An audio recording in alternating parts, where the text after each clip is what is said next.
Emas. Coba deh pikirin, ada nggak sih material lain di dunia ini yang punya daya pikat sekuat logam yang satu ini? Kilauannya udah memikat raja dan rakyat biasa, membangun kerajaan, dan bahkan menghancurkannya. Ini lebih dari sekedar logam. Ini udah jadi obsesi. Betul banget, emas itu simbol keabadian, kemewahan, dan kekuatan yang mutlak. Tapi ada satu tempat di mana emas itu bukan cuma soal kekayaan, tapi soal wahyu. Sebuah kitab kuno yang menempatkan emas di pusat ceritanya dari halaman pertama sampai terakhir. Dan itu bikin kita bertanya-tanya kan, apa sih makna tersembunyi di balik semua kilau itu? Dari topeng emas Firaun Tutankhamun di Mesir kuno, sampai berangkas-berangkas bank sentral modern yang menyimpan cadangan negara, emas itu udah jadi standar nilai yang nggak pernah goyah. Jadi patokan mata uang, mahkota para penguasa, dan harta yang diburu sampai ke ujung dunia. Rasanya sejarah kita itu kayak ditulis pakai tinta emas. Begitu banyak peperangan, penjelajahan, bahkan karya seni terbesar, semuanya terinspirasi olehnya. Daya tariknya itu universal, melintasi budaya dan zaman. Seolah ada sesuatu dalam diri kita yang secara naluriah terpanggil olehnya. Oke, nah disinilah kita akan menyelam lebih dalam. Pertanyaannya bukan lagi apakah emas itu penting, itu sih udah jelas. Pertanyaannya adalah mengapa? Dari sekian banyak material berharga di bumi, kenapa Alkitab secara spesifik dan konsisten nunjuk ke emas? Tepat sekali.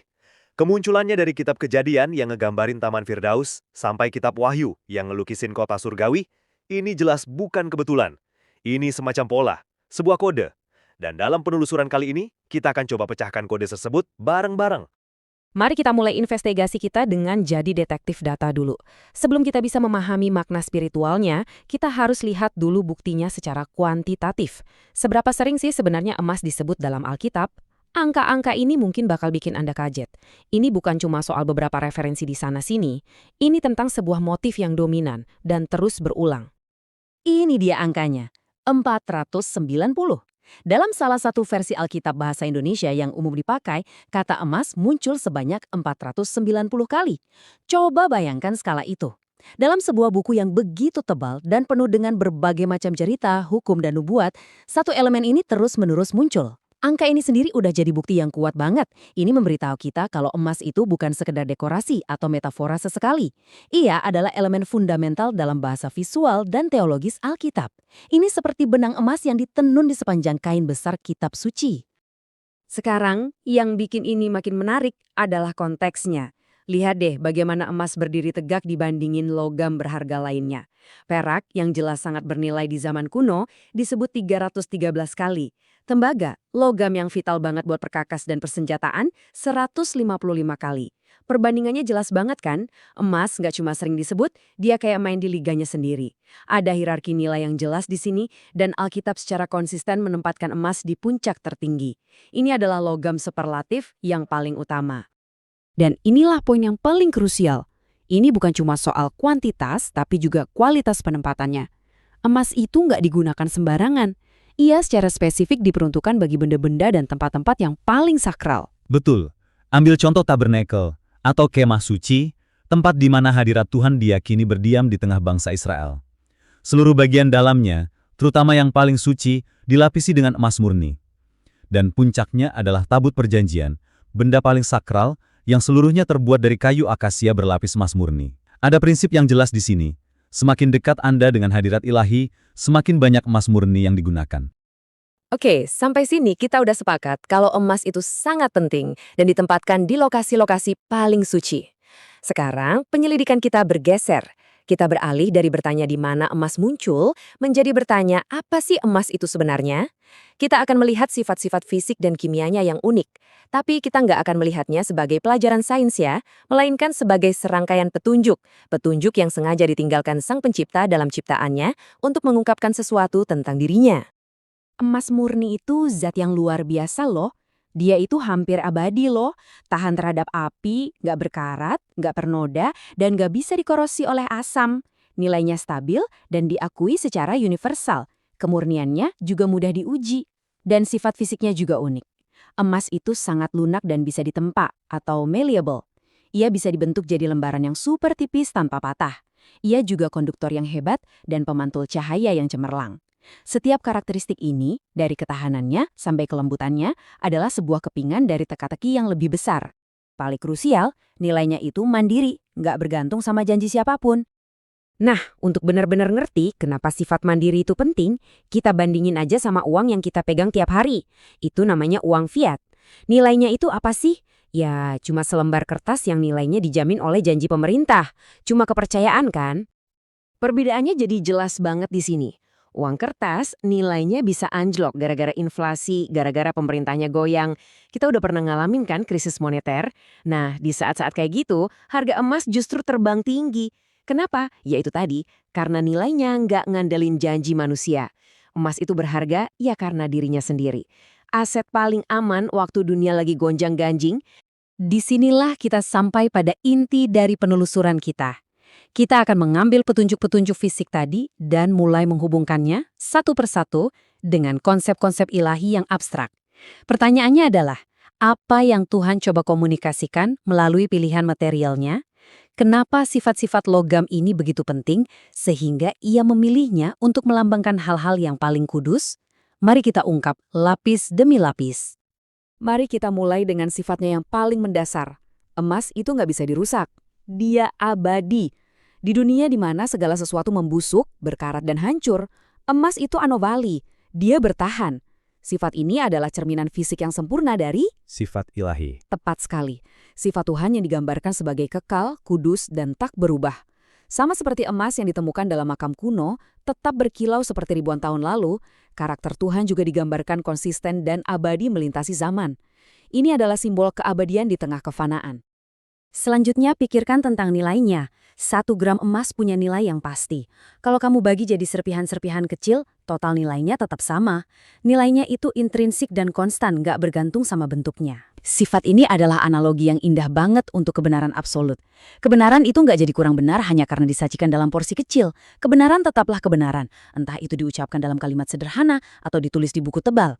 2 ditambah 2 akan selalu 4, nggak peduli siapa yang ngomong atau gimana cara ngomongnya. Nilainya mutlak. Kutipan dari Mahatma Gandhi ini meskipun jelas bukan dari Alkitab, secara sempurna menangkap esensi dari apa yang dilambangkan oleh nilai konstan emas. Kebenaran itu ada, terlepas dari opini publik, popularitas, atau bahkan kesadaran kita akan keberadaannya. Sebuah kebenaran tidak akan menjadi kesalahan, meskipun tidak ada yang pernah mendengarnya. Seperti emas, nilainya itu intrinsik. Ia nggak memerlukan validasi dari luar untuk menjadi berharga. Ya, berharga, titik. Lihat tabel ini, sifat emas yang mandiri, yang nilainya ada dari dirinya sendiri. Itu mencerminkan Tuhan yang ada karena dirinya sendiri. Emas nggak berubah dan abadi, itu melambangkan Tuhan yang kekal dan nggak pernah berubah. Emas murni dan nggak bisa rusak, itu gambaran kekudusan dan kesempurnaan Tuhan. Bahkan nilainya yang universal, itu jadi cerminan kedaulatan Tuhan atas segalanya. Jadi, emas itu kayak metafora fisik dari karakter Tuhan Bapa. Dan maknanya lebih dalam lagi. Ingat tabut perjanjian tadi? Itu kan dibuat dari kayu akasia, simbol kemanusiaan. Tapi diselubungi total sama emas murni, simbol keilahian. Ini adalah gambaran sempurna dari Yesus Kristus. 100% manusia, 100% Tuhan. Jembatan yang sempurna antara kita manusia dengan Tuhan. Nah, ini mungkin koneksi yang paling gak terduga. Semakin murni emas, dia justru jadi semakin lunak. Ia bisa ditempa jadi lembaran super tipis yang bisa dipakai buat ngelapisin atau nyatuin material lain tanpa patah. Kekuatan emas justru ada dalam kelembutannya. Kelembutan dan kelenturan yang luar biasa ini melambangkan kasih agape. Sebuah kasih yang sabar, lembut dan tidak memaksa. Ia punya kekuatan untuk menyatukan, membungkus, dan menutupi. Sama seperti emas yang melapisi kayu tabut perjanjian, menyatukan semuanya dalam keindahan. Jadi apa sih sebenarnya kasih agape ini? Penting nih buat kita pahami. Ini bukan cinta romantis atau persahabatan. Dalam teologi Kristen, agape itu bentuk cinta tertinggi. Ia nggak didasarkan pada perasaan atau kelayakan si penerima. Betul. Ini adalah cinta yang tanpa syarat, rela berkorban, dan tanpa pamrih. Memberi tanpa mengharap balasan. Ini bukan tentang apa yang bisa kita dapatkan, tapi murni tentang apa yang kita berikan. Dikatakan bahwa ini bukan cuma sesuatu yang Tuhan miliki, tapi inilah sifat dasar dari Tuhan itu sendiri. Jadi, yuk kita rangkum sebentar 3 hubungan simbolis utama yang udah kita bangun. Sifatnya yang nggak bisa dirusak melambangkan sifat ilahi yang kekal, nilainya yang konstan dan absolut melambangkan kebenaran absolut, dan kelunakannya yang bisa ditempa melambangkan kasih agape yang menyatukan. 3 sifat fisik yang berbeda menunjuk pada 3 pilar spiritual yang sangat dalam. Dan disinilah semua kepingan teka-teki ini menyatu jadi sebuah gambar yang utuh. Dalam kerangka teologis ini, ketiga atribut inti emas ini dilihat sebagai cerminan fisik dari konsep Tritunggal Maha Kudus. Sifat ilahi yang kekal dan tidak berubah menunjuk pada Sang Bapa. Kebenaran absolut yang menjadi firman menunjuk pada Sang Putra, Yesus Kristus. Dan kasih agape yang lembut dan menyatukan menunjuk pada Roh Kudus. Sebuah misteri ilahi yang agung tercermin dalam sifat-sifat sederhana dari sebuah logam. Sifat emas lainnya apa? Dia pemantul cahaya yang sempurna, tanpa distorsi. Analogi cermin ini kuat banget. Emas itu kan nggak menciptakan cahayanya sendiri. Ia hanya memantulkan dengan cemerlang cahaya apapun yang menyinarinya.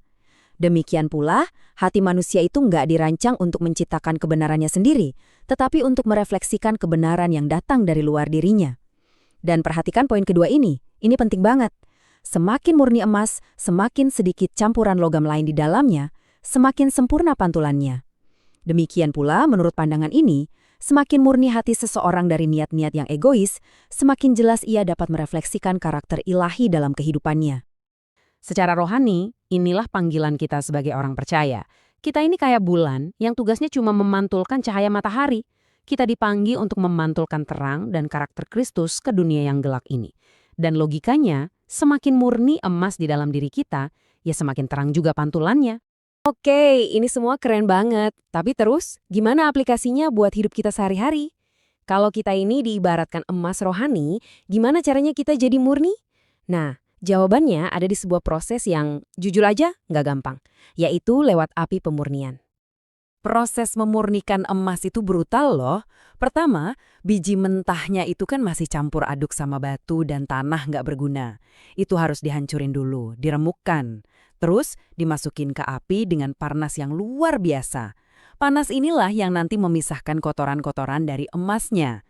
Simpelnya, tanpa api nggak ada kemurnian. Dan disinilah analogi yang paling kuat buat kita. Hidup kita ini adalah wadah peleburannya.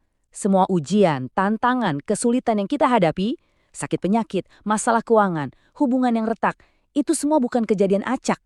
Itu adalah api pemurnian dari Tuhan. Tujuannya apa?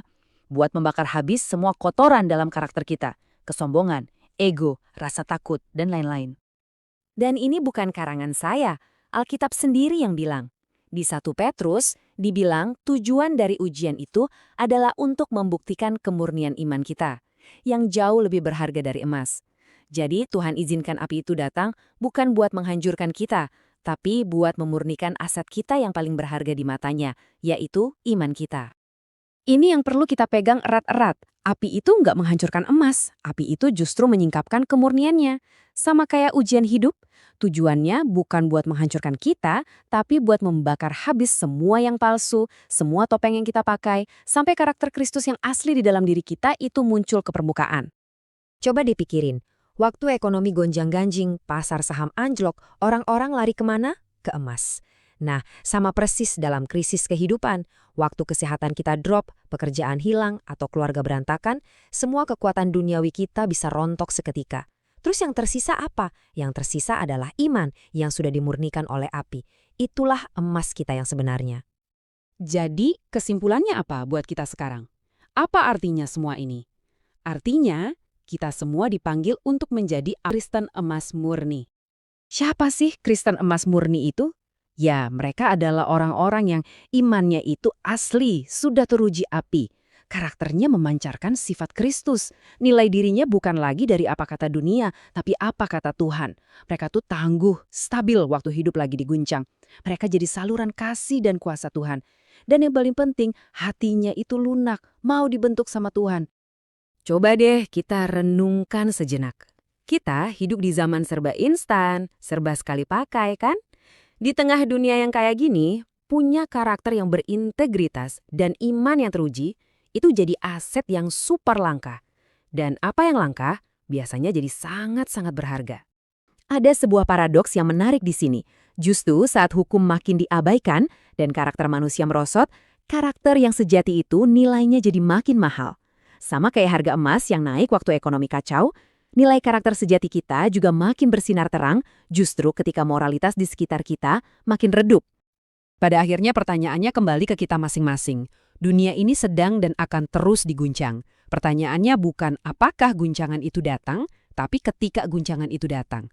Nah, waktu itu tiba, iman kita ini bakal jadi kayak apa? Apakah jadi kayak kertas yang langsung hangus terbakar? Atau jadi seperti emas yang justru makin murni setelah melewati api? Dan pesannya sangat jelas dan mendesak. Gelombang itu sudah ada di depan mata kita. Jadi, kencangkan sabuk pengaman dan bersiaplah. Ini bukan lagi waktunya untuk punya iman yang biasa-biasa aja, iman yang dangkal. Ini waktunya untuk dengan sadar menyerahkan hati kita untuk diproses dalam api pemurnian Tuhan, supaya kita bisa keluar dari proses itu sebagai emas murni yang berharga di matanya. Emas yang